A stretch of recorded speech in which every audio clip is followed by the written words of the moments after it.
Fluent English every day. By Everyday Fluent English Podcast. Hey, English learners! Welcome back to the Everyday Fluent English Podcast, your friendly place to improve your English through simple, real-life conversations. I'm Olivia. And I'm Ben. Today we're talking about how to actually change your life. Not in a dramatic way. Not like deleting every app, buying a new planner, and becoming a completely different person overnight. Please, no. We're talking about real change, the kind that happens slowly through small actions in everyday life. Because life is not always perfect. We have work, family, busy days, tired moments, and many distractions around us. And this matters for English learners too. Because many learners don't only want better English. They want better habits. More confidence. And better follow-through, meaning actually doing what you plan to do. But many of us struggle with that. We say, I'll practice English every day. Then life gets busy. We say, I'll exercise this week. Then the sofa becomes very comfortable. That is very true. So today, we're going to talk about how to create real change in a kinder and smarter way. Because maybe the problem is not that you are weak. Maybe the problem is that your strategy is weak. Strategy means the plan or method you use to reach a goal. Please also like this episode and subscribe to the Everyday Fluent English Podcast. It really helps us reach more learners. And stay until the end. We have a question for you today. All right, let's begin. Ben, I once made a plan to completely change my life on a Sunday night. That already sounds dangerous. Very dangerous. I had a notebook, a fresh pen, and a very serious face. I wrote down everything I wanted to change. Everything. Like what? Wake up at 6 every morning, exercise for 30 minutes, eat healthy meals, stop checking my phone first thing, practice English for 1 hour, read before bed, go to sleep by 10. That is a lot. It was everything. And Monday morning, I actually did it. I woke up early, I felt great. I thought, this is it. This is the new me. And then? By Tuesday evening, I was back on the sofa, eating biscuits, and pretending the notebook did not exist. The notebook did not deserve that. It really didn't. And I felt terrible about it. Not just disappointed, actually a little ashamed. Like I had promised something to myself and broken it immediately. That feeling is so familiar. I have been there many times. And I think what made it worse was what I said to myself after. I said, I have no discipline. I have no willpower. Something must be wrong with me. And saying that did not help. Not even a little. It just made everything feel heavier. And here's something I think about a lot now. Many people believe that self-blame is the same as self-improvement. Like, if I feel bad enough about failing, that will push me to do better. But it usually does not work that way. No. Saying, I always fail, I never change, I have no discipline. That is not a strategy. That is just an attack on yourself. And you cannot build anything good from a place of constant attack. So what was really the problem, if it was not laziness or weakness? The plan was too big. Too many things at once. Too vague. There was no real system behind it. Just a list of wishes written in a notebook on a Sunday night when everything feels possible. And when Monday reality arrived, the whole thing collapsed because it was never built for real life. It was built for an ideal version of life that does not actually exist.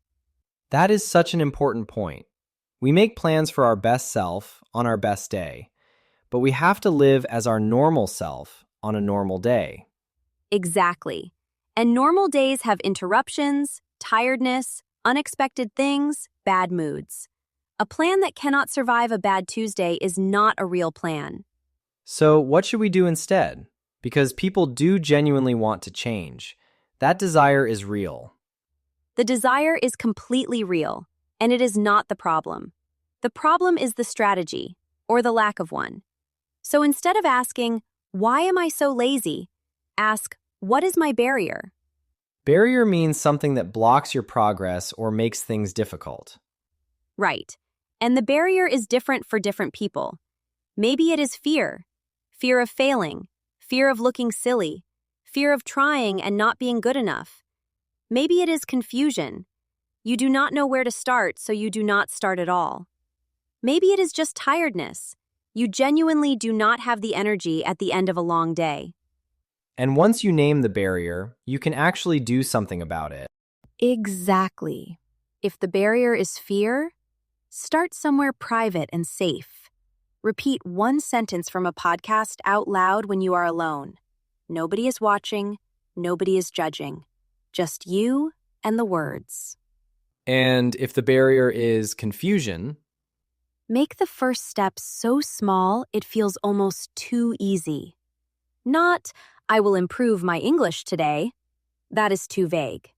Instead, I will listen to 5 minutes of English after my morning coffee. Specific, small, connected to something you already do every day. that is the key, isn't it? Connecting a new habit to something that already exists in your day. Yes, you are not trying to build a completely new life. You are just adding one small thing to the life you already have. I want to talk about procrastination for a moment, because I think this is something almost every English learner knows very well. Procrastination means delaying something important even though you know you should do it. You keep saying later, tomorrow, next week, and somehow later never really arrives. And like you said, it is not always laziness. Sometimes you delay because the task feels too big. Your brain looks at it and quietly decides, this is too much. Let's do something easier instead. And so you open your phone, watch something, make a cup of tea, reorganize your desk, anything except the actual thing. I have reorganized my desk many times to avoid studying. We all have. But here's the thing. If you make the first step small enough, your brain stops resisting. It is much harder to say, I cannot do this, when the task is just 5 minutes. And often, once you start, you keep going. Almost always. Starting is the hard part. Once you are already doing it, it becomes much easier to continue. So the real goal is not to do everything perfectly. The real goal is just to start. Start small. Start imperfectly. Just start. Exactly. One sentence of English spoken out loud today is worth more than a perfect 2-hour study plan that you never actually do. Okay, let's talk about something that I think a lot of people avoid: accountability. Accountability means being responsible for what you said you would do. And often it means having another person who knows your plan and checks on you. When I make a plan, I almost never tell anyone about it. Why not? Because if I fail quietly, nobody knows.